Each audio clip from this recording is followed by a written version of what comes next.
നിനക്കും ഇവളെപ്പോലെ സെറ്റ് സാരി ഉടുക്കാമായിരുന്നു. പൂജയാണ് രണ്ടുപേരെയും ഒരുക്കുന്നത്. അബി സെറ്റ് സാരിയാണ് ഉടുത്തിരിക്കുന്നത്. അനു ലെഹങ്കയും.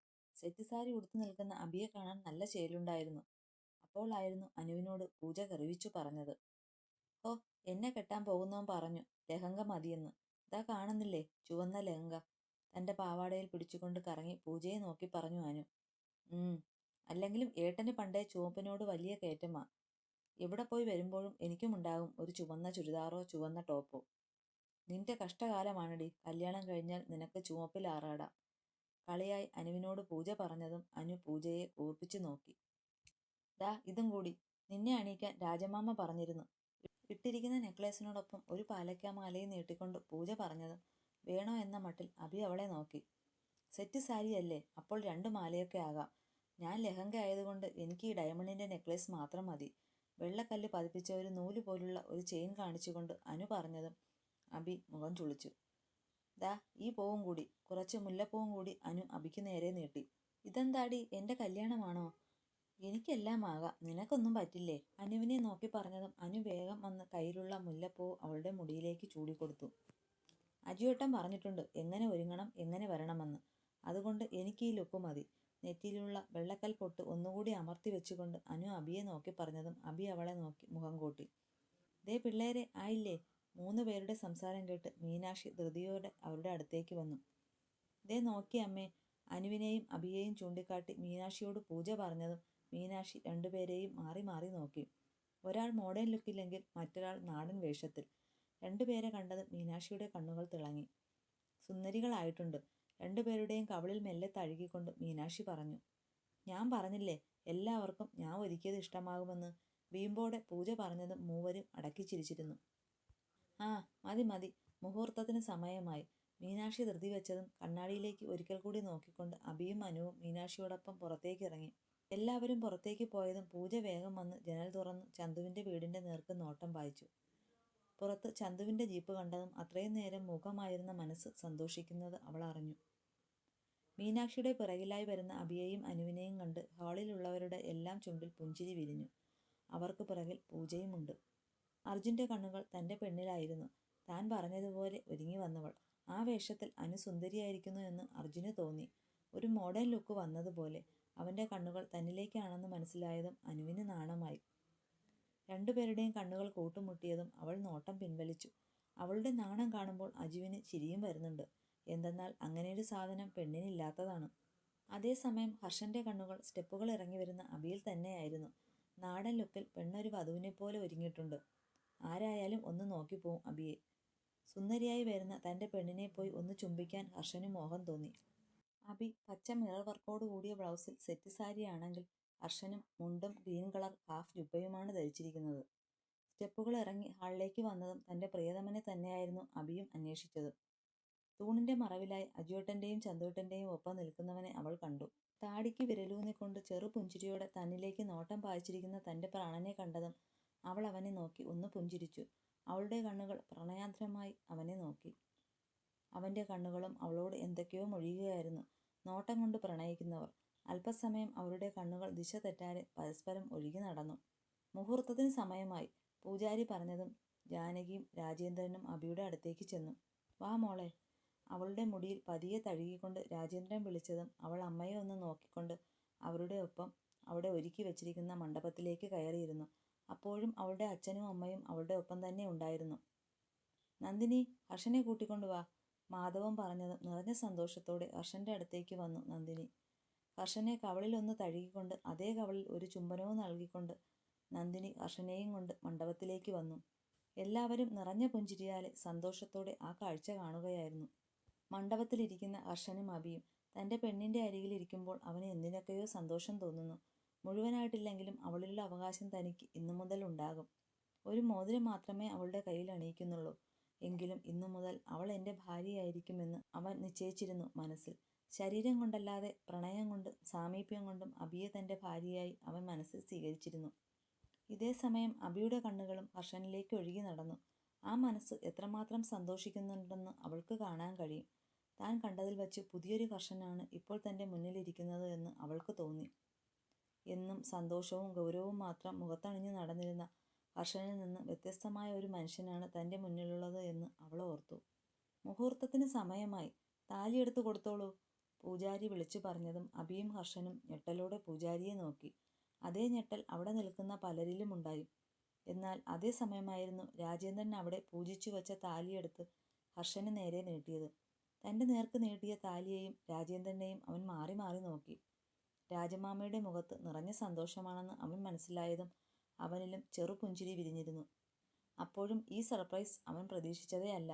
അതേസമയം അബിയുടെ കണ്ണുകൾ നിറഞ്ഞു തുളുമ്പിയിരുന്നു. സ്വപ്നം സഫലമാവുകയാണോ? തൻ്റെ പ്രാണനെ തനിക്ക് കിട്ടുകയാണോ? അവൾ സന്തോഷ കണ്ണുനീരോടെ അച്ഛനെ നോക്കി. അച്ഛൻ്റെ മുഖത്തെ സന്തോഷം കണ്ടതും തൻ്റെ അച്ഛനെ ഓർത്തപ്പോൾ അഭിമാനം തോന്നി പെണ്ണിന്. ഒപ്പം തൻ്റെ തൊട്ടരികിലുള്ള അമ്മയെയും അവൾ നോക്കി. അമ്മയുടെ മുഖവും പൂനിലാവുദിച്ചതുപോലെയുള്ളത് അഭി കണ്ടു. എല്ലാവരും അറിഞ്ഞുകൊണ്ടുള്ള പ്ലാനാണെന്ന് അമ്മയുടെ മുഖം കണ്ടപ്പോഴേ അവൾക്ക് മനസ്സിലായി. പിന്നെ അവിടെ നിൽക്കുന്ന നന്ദിനി അമ്മയെയും അജിയേട്ടനെയും മീനാക്ഷി അമ്മയെയും ചന്തുവേട്ടനെയും ഒക്കെ നോക്കിയപ്പോൾ അവരുടെ മുഖത്ത് പുഞ്ചിരിയായിരുന്നു. തന്നെപ്പോലെ തന്നെ അനുവും പൂജയും അതിശയത്തോടെ നിൽക്കുന്നത് കണ്ടപ്പോൾ അവൾക്ക് കാര്യം ഏകദേശം മനസ്സിലായിരുന്നു. എല്ലാവരും കൂടി പ്ലാൻ ചെയ്തതായിരുന്നു. അനുവും പൂജയും ഇപ്പോഴും വാ പിളർന്നതുപോലെ തന്നെ നിൽപ്പുണ്ട്. അപ്പോൾ തങ്ങൾക്ക് 4 പേർക്ക് മാത്രമേ ഈ കാര്യം അറിയാതെയുള്ളൂ. എന്തായാലും എല്ലാവരും കൂടി ഒരുക്കിയ സർപ്രൈസിൽ രണ്ടാളും ഞെട്ടിത്തരിച്ചിരിപ്പുണ്ട്. താലി വാങ്ങിക്കും മോനെ, ഹർഷന് നേർക്ക് വീണ്ടും താലി നീട്ടിക്കൊണ്ട് രാജേന്ദ്രൻ പറഞ്ഞതും അവൻ മറ്റൊന്നും ചിന്തിക്കാൻ നിന്നില്ല. തൻ്റെ നേർക്ക് നീട്ടിയ താലി നിറമനസാലെ ഏറ്റുവാങ്ങി. ഒപ്പം പുഞ്ചിരിയോടെ നിറമിഴിയോടെ ഇരിക്കുന്ന തൻ്റെ പ്രാണനെയും ഒരു നോക്ക് നോക്കിയവൻ. മുഹൂർത്തം തെറ്റിക്കേണ്ട, താലി കെട്ടിക്കോളൂ, പൂജാരി ഉറക്കെ പറഞ്ഞതും വിറയാർന്ന കൈകളിലുള്ള ആലിലത്താലി അബിയുടെ കഴുത്തിലേക്ക് അവൻ ചാർത്തിക്കൊടുത്തു. കൈകൾ കൂപ്പി കണ്ണീരോടെ പുഞ്ചിരിയോടെ സന്തോഷത്തോടെ അവൾ ആ താലി ഏറ്റുവാങ്ങി. ആ കാഴ്ച കണ്ട എല്ലാവരുടെയും കണ്ണുകൾ നിറഞ്ഞിരുന്നു. കുങ്കുമവും ചാർത്തിക്കൊടുത്തോളൂ, പൂജാരി വീണ്ടും പറഞ്ഞതും അവിടെ വെച്ചിരിക്കുന്ന ചെപ്പിലെ കുങ്കുമം ഹർഷന്റെ കണ്ണുകളിൽ ഉടക്കി. അതേസമയം തന്നെയായിരുന്നു പൂജ ആ കുങ്കുമച്ചെപ്പെടുത്ത് ഹർഷന് നേർക്ക് നീട്ടിയത്.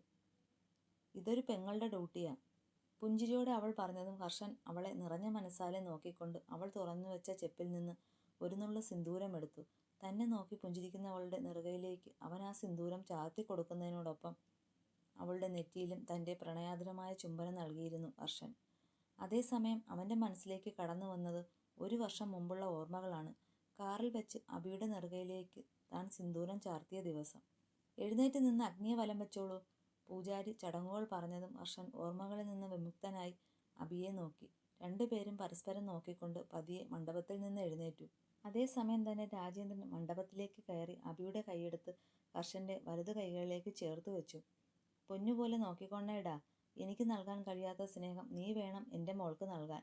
എൻ്റെ മോള് അനുഭവിച്ച ദുരിതങ്ങൾ മായ്ച്ചു കളയാൻ നീ വേണം ഇനി അവൾക്ക് നിറവസന്തമായ കാഴ്ചകൾ ഒരുക്കാൻ. ഈ അച്ഛൻ നിന്നെ വിശ്വസിക്കുകയാണ്, എൻ്റെ പ്രാണനെ നിന്നെ ഏൽപ്പിക്കുകയാണ് പറയുന്നതിനോടൊപ്പം അബിയുടെയും ഹർഷന്റെയും ചേർത്ത് വെച്ച കൈകളിൽ സ്നേഹമുദ്രണം ചാർത്താനും രാജേന്ദ്രൻ മറന്നില്ല. ഒരച്ഛൻ്റെ സ്നേഹവും വാത്സല്യവും എല്ലാം ആ ചുംബനത്തിലുണ്ടായിരുന്നു. അബിയുടെയും ഹർഷന്റെയും കണ്ണുകൾ സന്തോഷത്താൽ നിറഞ്ഞു തൂവി. വലം വെച്ചോളൂ മക്കളെ, ഇടർച്ചയോടെ രാജേന്ദ്രൻ പറഞ്ഞതും ഹർഷനും അബിയും പരസ്പരം ഒന്ന് നോക്കിക്കൊണ്ട് ആ അഗ്നിയെ 3 തവണ വലം വെച്ചു. ആ കാഴ്ച കണ്ട എല്ലാവരുടെയും മനസ്സ് നിറഞ്ഞിരുന്നു.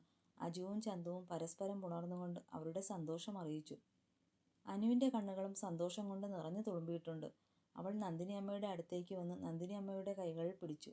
ആ അമ്മയും സന്തോഷം കൊണ്ട് കരയുകയായിരുന്നു. ജാനകിയും അങ്ങനെ തന്നെ. തന്നെ പോലെയല്ല തൻ്റെ മകൾക്ക് അവളുടെ പ്രണയം സ്വന്തമായതിലുള്ള സന്തോഷം ജാനകിക്ക് നല്ലതുപോലെ ഉണ്ടായിരുന്നു. ജനിച്ചതു മുതൽ തൻ്റെ മകൾ അനുഭവിച്ച ദുരിതങ്ങൾക്ക് ദൈവമായി അവൾക്ക് കൊടുത്ത ജീവിതമാണ് ഇതെന്ന് വിശ്വസിക്കാനായിരുന്നു ജാനകിക്ക് ഇഷ്ടം. കേശവനും ഭാമയും എല്ലാവരും സന്തോഷത്തിലാണ്. ഈ ഒരു കാഴ്ച ഇപ്പോഴൊന്നും കാണാൻ കഴിയുമെന്ന് ആരും കരുതിയതല്ല. അതിൻ്റെ ഞെട്ടലും സന്തോഷവും എല്ലാവർക്കും നല്ലതുപോലെയുണ്ട്. എല്ലാവരെയും പോലെ ഈ സർപ്രൈസ് കണ്ട് ഞെട്ടിയിരിക്കുകയാണ് സേതുവും ജോയും നവനീതും. അവർക്കും അറിയില്ലായിരുന്നു എല്ലാവരും കൂടി ഇങ്ങനൊരു പ്ലാൻ തയ്യാറാക്കുന്നുണ്ടോ എന്ന്. അവർക്കും ഈ നിമിഷത്തിൽ സന്തോഷം തോന്നി. എന്തിലുപരി ഹർഷന്റെ മുഖം സന്തോഷത്താൽ എല്ലാവരെയും നോക്കുന്നത് ആ 3 കൂട്ടുകാരുടെയും ഹൃദയം നിറഞ്ഞിരുന്നത്. ആ തറവാട് മുഴുവൻ ആനന്ദത്താൽ കണ്ണുനീർ പൊഴിച്ചു. പുതിയ പ്രണയത്തിലേക്ക്, പുതിയ ജീവിതത്തിലേക്ക് മനസ്സുകൊണ്ടും ശരീരം കൊണ്ടും ഒന്നാകുവാൻ എല്ലാവരും താലിയുടെ രൂപത്തിൽ അനുവാദം നൽകിയതും 2 പേർക്കും അവരുടെ ജീവിതം കണ്ട് ആസ്വദിക്കാൻ ഓരോ മിഴികളും കാത്തു നിൽപ്പാണ്. ഇപ്പോഴും അഭി തൻ്റെ സ്വന്തമായിരിക്കുന്നു എന്ന് വിശ്വസിക്കാൻ കഴിയുന്നില്ല ഹർഷന്. തൻ്റെ താലിയും സിന്ദൂരവും അണിഞ്ഞു നിൽക്കുന്നവളെ അവൻ കണ്ണെടുക്കാതെ നോക്കി നിന്നു. അത്രയും സന്തോഷം അവൻ്റെ മനസ്സിനെ വന്നു പൊതിയുന്നു. ഹർഷൻ്റെ അതേ മാനസികാവസ്ഥയിലൂടെ തന്നെയായിരുന്നു അഭിയും ചെന്നെത്തിയിരിക്കുന്നത്. കഴുത്തിലെ താലിയിലേക്ക് അവൾ വീണ്ടും വീണ്ടും നോക്കി. ഒരിക്കൽ താൻ ആഗ്രഹിക്കാതെ താനായി എടുത്തണിഞ്ഞ താലിയെ അവൾ ഓർക്കുന്നു. വേദനയുള്ള നിമിഷങ്ങളിൽ നിന്നും ഇങ്ങനെയുള്ള നിമിഷം അവൾ ഒരിക്കലും പ്രതീക്ഷിച്ചതല്ല. തനിക്കെല്ലാം കിട്ടിയിരിക്കുന്നു. ഭദ്രതയുള്ള ഒരു ജീവിതം, അച്ഛൻ, അമ്മ, ഇപ്പോൾ തൻ്റെ പ്രാണനെയും. അവളും ഹർഷനിലേക്ക് നോട്ടമെയ്തു.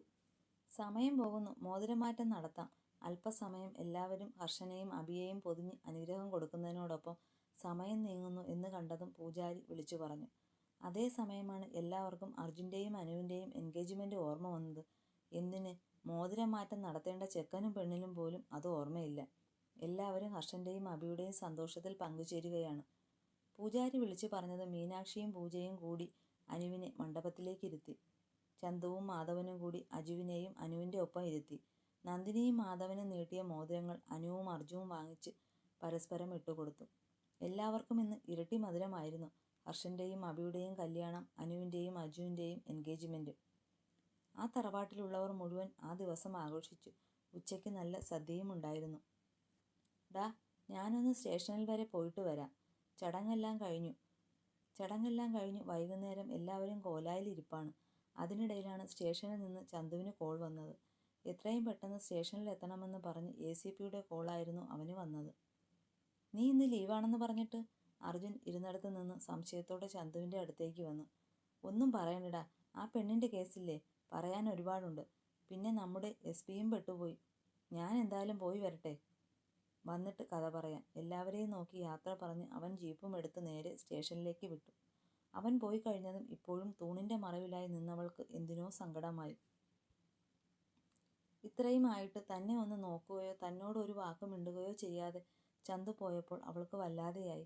തനിച്ച് അത്രയും പേരുടെ ഇടയിൽ നിൽക്കാൻ പൂജയ്ക്ക് മടി തോന്നിയതും പതിയെ അവൾ എല്ലാവരുടെയും അടുത്ത് നിന്ന് അകത്തേക്ക് പോയി.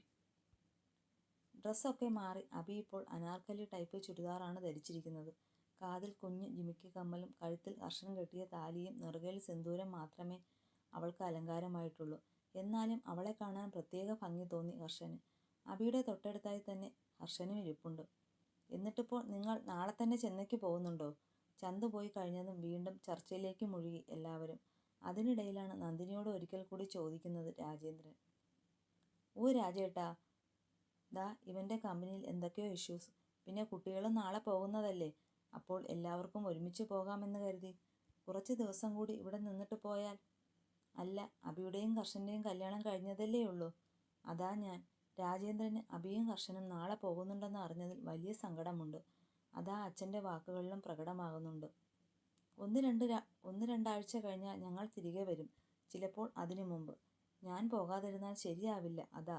രാജേന്ദ്രൻ്റെ മാനസികാവസ്ഥ എന്താണെന്ന് മനസ്സിലാക്കിയ ഹർഷൻ തന്നെ കാര്യങ്ങളുടെ ഏകദേശ രൂപം പറഞ്ഞു.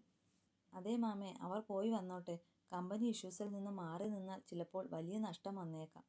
ഒരാഴ്ച കഴിഞ്ഞാൽ ഏകദേശം നോർമൽ ആയാൽ ഇവർക്ക് തിരിച്ചു വരാമല്ലോ. അർജുനും ഹർഷൻ്റെ ഭാഗം കൂടി രാജേന്ദ്രനോട് പറഞ്ഞു.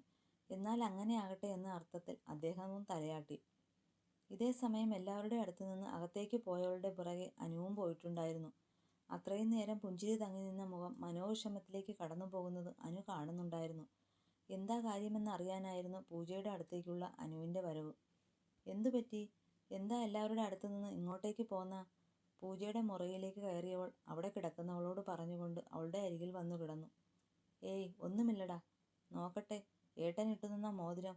ആ സാഹചര്യം മാറ്റുവാനായി കിടന്നിടത്തു നിന്നും അവൾ പതിയെ എഴുന്നേറ്റ് അനുവിൻ്റെ കയ്യിലേക്ക് നോക്കി. ഡയമണ്ട് പതിപ്പിച്ച A എന്ന് എഴുതിയ കുഞ്ഞു മോതിരം. നല്ല ഭംഗിയുണ്ട്, സൂപ്പർ. അനുവിനോട് പറയുമ്പോൾ പൂജയുടെ കണ്ണുകൾ പിടയുന്നത് അനു വ്യക്തമായി കണ്ടിരുന്നു. എന്താണ് കാര്യം? നീ വിഷയം മാറ്റാനൊന്നും നോക്കണ്ട. ഇതുപോലെ ഒരാളും ഇങ്ങനെ പിണങ്ങി നിൽപ്പുണ്ടായിരുന്നു. കയ്യോടെ പിടിച്ചപ്പോൾ ഞാൻ കാര്യം അറിഞ്ഞു. പറയ്, ചന്തോട്ടനാണോ നിന്റെ പ്രശ്നം? അവളും പൂജയോടൊപ്പം അടുത്തിരുന്നു. എന്തേ മുഖം വാടിയേ? പറയ്, ചന്തോട്ടനാണോ നിന്റെ വാടിയ മുഖത്തിന് കാരണം? പൂജയുടെ മുഖം പതിയെ തൻ്റെ നേർക്ക് തിരിച്ചുകൊണ്ട് അനു ചോദിച്ചതും പൂജയുടെ കണ്ണുകളിൽ നിന്ന് കണ്ണുനീർ ഉതിർന്നു വീണു. ദേ പൂജെ, നിനക്ക് ഈ ഭാവം ഒട്ടും ചേരുന്നില്ല കേട്ടോ. നീ ആ കളിക്കുടുക്കയെ എല്ലാവരുടെയും ഒപ്പം ഓടി നടക്കുന്ന പൂജക്കുട്ടിയായി നിൽക്കാനാണ് എനിക്കിഷ്ടം. പൂജയുടെ കണ്ണുനീർ അമർത്തി തുടച്ചുകൊണ്ട് അവളുടെ കവിളിൽ മെല്ലെ പിച്ചി